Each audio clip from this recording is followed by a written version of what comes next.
Salam sejahtera. PRU mengejut, Helah bersatu alih perhatian perpecahan dalaman, kata ahli parlimen PKR. Cakap-cakap bersatu mengenai pilihan raya mengejut adalah helah untuk mengalihkan perhatian daripada perpecahan dalaman parti itu, kata ahli parlimen PKR Yunis Wagaran.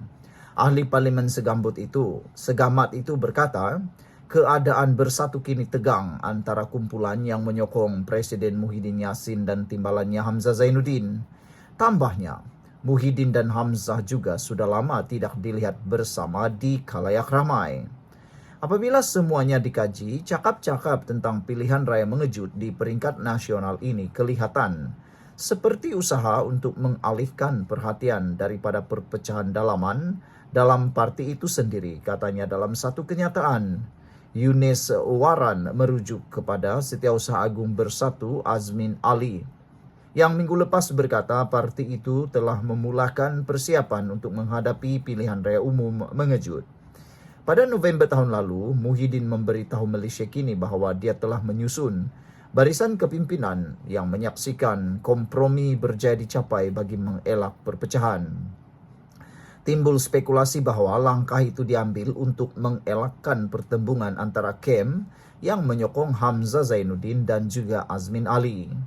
Kepimpinan parti itu kemudian dirombak dengan Hamzah Zainuddin melepaskan jawatan sebagai Setiausaha Agung untuk memberi laluan kepada Azmin Ali.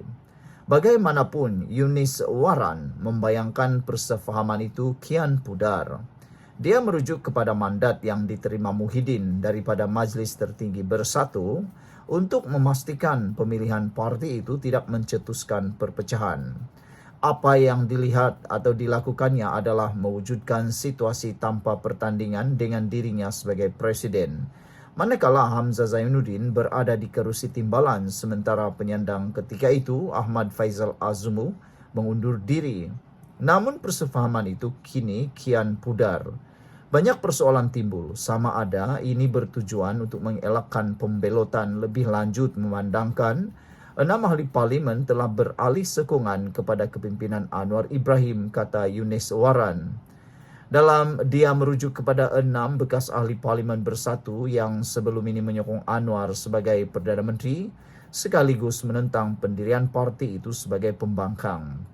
Bekas pemimpin Bersatu Mahathir Mohamad Rais juga baru-baru ini meletak jawatan daripada parti itu serta memberi bayangan bahawa dia mungkin menyertai parti kerajaan. Yunis Waran turut menyentuh mengenai kes rasuah yang dihadapi pemimpin Bersatu serta peranan PAS sebagai abang besar dalam PN. Dan berapa ramai pemimpin Bersatu yang benar-benar berminat untuk meraih kuasa di tengah-tengah tuduhan dan kes rasuah yang sedang berjalan. Dan apa pandangan abang besar parti PAS tentang keperluan membawa kumpulan yang berpecah belah ini dalam pilihan raya akan datang. Lagipun, terdapat kerusi yang dimenangi Bersatu kerana sokongan PAS, tetapi yang sebaliknya jarang berlaku, katanya. Bulan lepas, Mursyidul Ampas Hasim Jasin berkata, parti Islam itu sepatutnya mengetuai Perikatan Nasional PN dengan alasan PAS memiliki kekuatan politik berbanding Bersatu. Untuk rekod, PAS mempunyai 43 kerusi parlimen di Dewan Rakyat berbanding 25 kerusi dimenangi Parti Bersatu. Sekian untuk kali ini. Adakah Hamzah Zainuddin akan keluar daripada Parti Bersatu?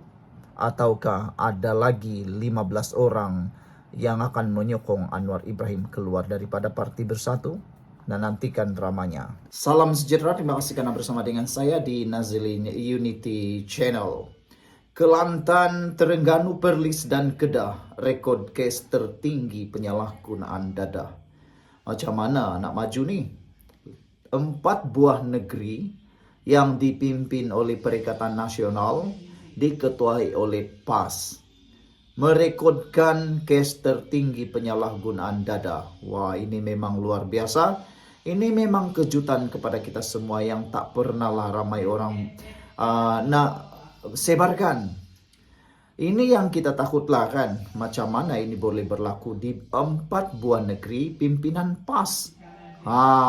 Jadi lepas ni kalau pas nak ejek atau nak ulas negeri orang lain, bertambah banyaklah orang akan kembalikan semula paku kepada negeri PAS. Kalau PAS nak cuba mau menjadikan mereka sebagai contoh, jauh sekali daripada panggang. Kelantan, Terengganu, Perlis dan Kedah merekodkan kes penyalahgunaan dadah tertinggi, kata Menteri Dalam Negeri Datuk Seri Saifuddin Nasution Ismail. Beliau berkata tren penyalahgunaan di negara ini semakin membimbangkan. Apabila jumlah mereka yang terlibat dengan bahan terlarang itu meningkat 32.5% tahun lalu bersamaan 192.857 orang. Jumlah itu meningkat ketara berbanding tahun sebelumnya seramai 145.526 orang, manakala pada tahun 2022 pula seramai 137.176 orang. Jumlah penagih dadah terbanyak merangkumi 61% berusia 15 hingga 39 tahun. Mereka terdiri daripada golongan usia produktif. Katanya dalam sidang media projek AADK di Padang Serai, Kulim hari ini. Menurut Saifuddin, data tersebut dikumpulkan daripada Polis Diraja Malaysia PDRM, Kementerian Kesihatan, Agensi Anti Dadah Kebangsaan dan lebih 55 pusat pemulihan swasta. Jika mengikut nisbah per 100,000 penduduk, daerah dan kes tertinggi pula adalah Pendang di Kedah, diikuti Kuala Krai dan Bacok di Kelantan, kata beliau lagi. Wow, ini satu perkara yang paling menarik yang pastinya membuatkan kita semua terkejut. Bayangkan negeri yang dipimpin oleh PAS, negeri yang dipimpin oleh Perikatan Nasional mencatatkan, menurut laporan ini, mencatatkan kes tertinggi penyalahgunaan dadah. Apa sudah jadi dengan negeri dipimpin oleh pembangkang, dipimpin oleh PAS ini?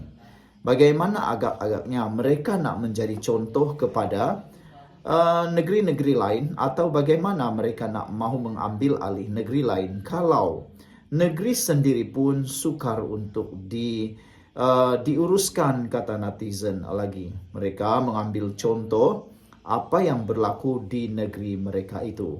Hari ini juga telah pun diwar-warkan bahawa ada prestasi rating menteri-menteri besar dan ketua-ketua menteri di Malaysia yang dibuat oleh sebuah laman iaitu DeepSeek bagi rating menteri besar dalam Malaysia.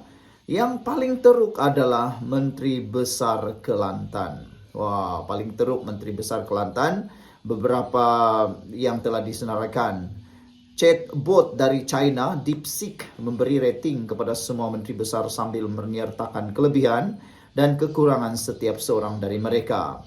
Menerusi perkongsian individu DX, dia menggunakan chatbot itu untuk bertanya prestasi setiap menteri besar dan sejauh mana kejayaan mereka menguruskan ekonomi negeri dengan baik. 3 menteri besar dari Perikatan Nasional termasuk Ketua Menteri Sabah dan Melaka mendapat markah agak corot berbanding negeri-negeri lain. Paling corot adalah Menteri Besar Kelantan, diikuti oleh kedua tercorot iaitu Ketua Menteri Sabah Datuk Seri Haji Jinor, dan yang seterusnya ketiga tercorot ialah Menteri Besar Perlis Muhammad Syukri Ramli, dan yang keempat adalah Menteri Besar Terengganu Datuk Seri Ahmad Samsuri Mokhtar. Jadi saudara-saudara sekalian, manakala di tempat yang kelima adalah Menteri Melaka dan di tempat keenam pula ialah Menteri Besar Kedah Datuk Seri Muhammad Sanusi Maknor. Itulah yang berlaku di negeri Perikatan Nasional.